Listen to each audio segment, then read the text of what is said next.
Wow. So I've been watching, right? I've been looking at people talking and the left against the right and everybody scrapping and fighting. And you know what? It's the same old, same old.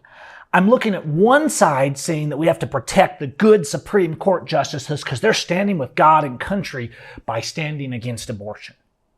Standing against it? They haven't stood against abortion since it started. They're the ones that brought it to be. They may be making a political move because people are starting to understand more science, understand what the atrocities that we've committed, that killing isn't a right, it's not healthcare, and that these are human beings, right? So I'm not making any bones about that I support everyone's right to life, liberty, and property. That's a fundamental value. It's insane to me that you can go to prison if you kill an eagle in its egg, but if it's a baby, anything goes. That's not even rational. That's mental illness territory. But these Supreme Court judges are not on our side. So on the right over here, we have these stories like this one, right? Like this guy who went to protest the Supreme Court justice, and they're saying he's being indicted for attempted murder. He's facing 20 years in prison. This kid, this 26-year-old kid, Nicholas Rosk, never entered the judge's home. No attempted murder occurred. He went there with a gun in his car, obviously not very stable and upset because he too has been brainwashed by the society, no doubt. And in the end, he called 911 on himself and said he was having a problem. And now he's facing 20 years. So the police heroes didn't stop anything, guys, because there wasn't an attempted murder. But the right is like, oh man, this guy should go away, right? We gotta put people like this away. How dare they meddle with our judges? Now remember, this is the same right that when these judges are against what they want, they're outraged. Of course, the judges are always against our right. Remember, these people got to be judges by supporting the drug war, by supporting filling prisons with people that had no victims and that committed no real crimes, by supporting the government rule over your entire life. It's not like these judges are good people who got to be the supreme judges of the United States by defending the Constitution. Because if you were to defend the Constitution in a court or in a trial in the United States, you would be disbarred. And it happens to even the lawyers that try to actually defend the Constitution. When Governor Glenn Youngkin, he's trying to make an amendment that makes it a felony to protest outside a justice's home, right? And don't get me started on the leaker. The leaker, they say the leaker needs to be in prison. Why? Leaking the government's secrets is what we should be doing. We're where we are today because we've let them have their secrets and their corruptions and work behind closed doors. People should be marching on the Capitol, but not for Trump.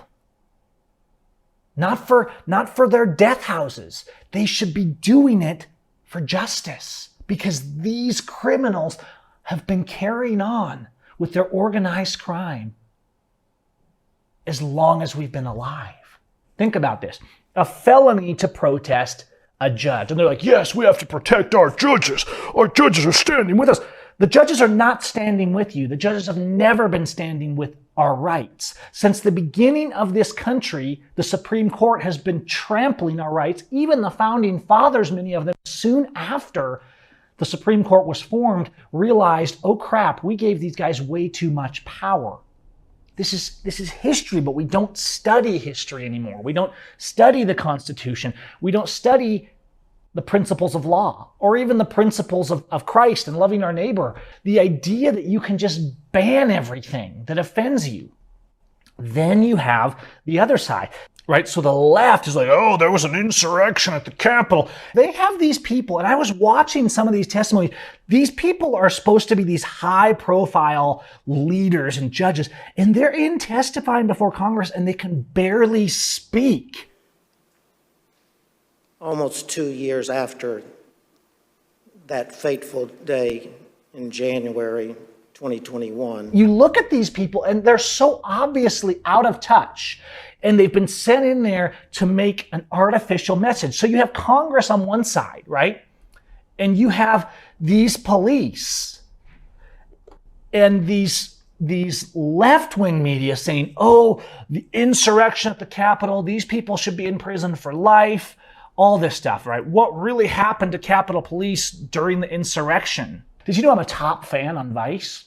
I didn't try to be. These ridiculous articles just come across my feed. I'll just leave a comment on these news articles, usually a one-line, very short, very to the point, and I will not respond. And so some of these comments will get hundreds or thousands of likes. And people saying how stupid I am and all this stuff. Like here's one here where they were talking about this Amber Heard case. Vice still wishing above all things, desperately hoping the woman wins and the man loses. Vice is so over the top feminist, like men are evil, patriots are evil. They're so partisan that it's just pure propaganda. And so I put comments like this on articles as they come up, but I don't get into the rabbit hole of debating everybody. I don't respond to anyone's comments. I make my comment, it becomes the top comment, and it's left. Just mic drop. Leave your comment and leave it. Don't go down the rabbit hole of wasting your life just arguing with people because that's what they want from you. Be rational and reasoned in your thought and put it out there. On the left, we mock all these so-called Capitol rioters. Guess what? The founding fathers were raiding the judges' houses. They were protesting the judges' houses. The founding fathers would have raided the Capitol a long time ago. Now, I don't want to spin this the wrong way. I was never a Trump supporter. He was just using these people for his own ends. And I told you guys before Trump ever got elected, he was just going to be another shill for fascism. It was just one brand of fascism versus the other brand of fascism.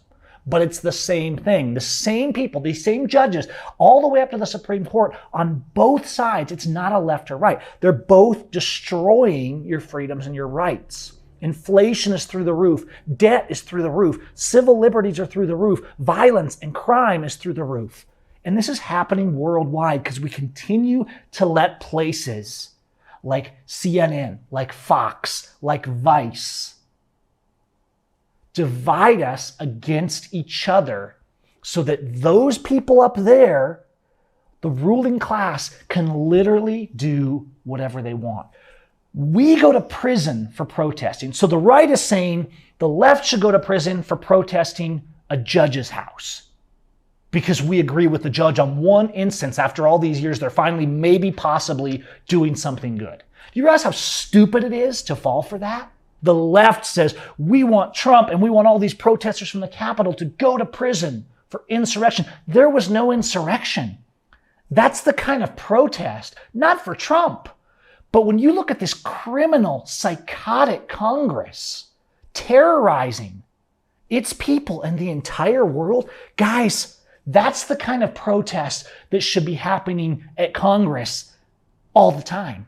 Littered Merriam-Webster page, insurrection, an act or instance of revolting against civil authority or an established government.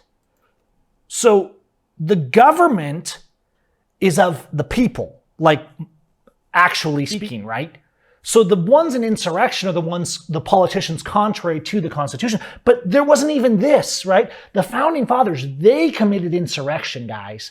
These were just a bunch of flag wavers up there angry and protesting because they wanted Trump in office, which obviously wouldn't help either. But it wasn't insurrection. The only people that killed anyone that day, as usual, was the police. And so as both sides are just, I look at people, I'm like, don't you realize you're outraged because the left wants your protesters to go to prison, and they're outraged because the right want the left's protesters to go to prison. You all want all of each other to go to prison. You all want to obliterate each other instead of actually looking up here and saying, who's been manipulating us? Who's been violating our rights? Who has been destroying our freedoms? Go and watch the video of this man testifying and tell me if you think he sounds like he's here to defend your liberties, the Constitution, or if he's even qualified. Like, I'm not even sure he was awake. But this is how government works. I've been on trial. They will paint a picture. They'll use the media. They'll use words. If you use a word, this is what places like the news media, like Vice, are doing. If you use a word like insurrection, enough, people start to call it an insurrection. The police are blue ISIS. 5 years ago, I started saying, look, these police are the #1 terrorists in our country. They are blue ISIS. And even though I'm not that huge of a voice, eventually that started to pick up. And the sentiment, not just from me, obviously, but the sentiment against these police being heroes in the United States has shifted to some degree. And yet still, here we are.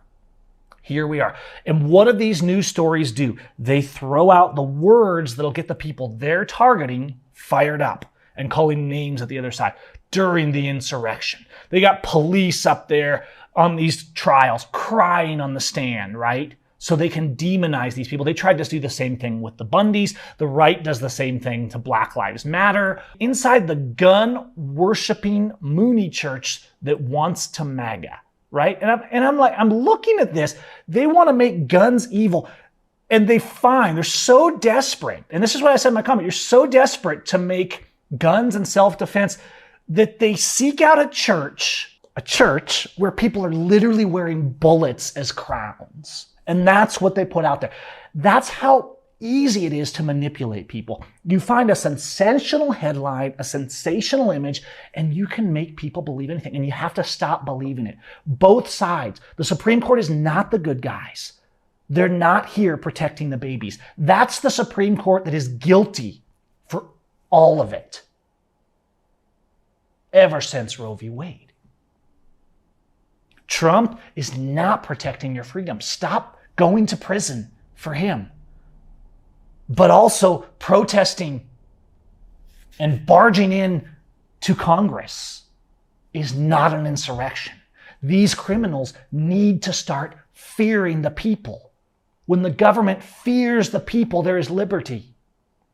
These simple principles that our country was founded on are now considered censorable. They're now considered things we go to prison for. This is like 1984.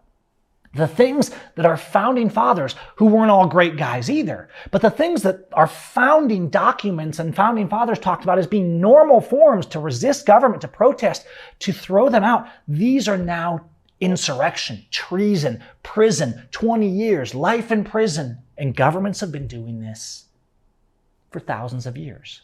But now they're really good at it. They've got all these digital media methods that can communicate with you instantly, that can manipulate your psychology. They got places like Facebook on their side that are putting the things out that they want their side to think. But in the end, we think it's about left versus right, and we're fighting for the good. Really, it's left and right against us. And we're not fighting them because we're so divided and distracted by the propaganda they give us. That's just what I thought when I was looking at these. You guys let me know in the comments what you think. Hit that like, hit that subscribe button, spread this out there, and we'll see you next time.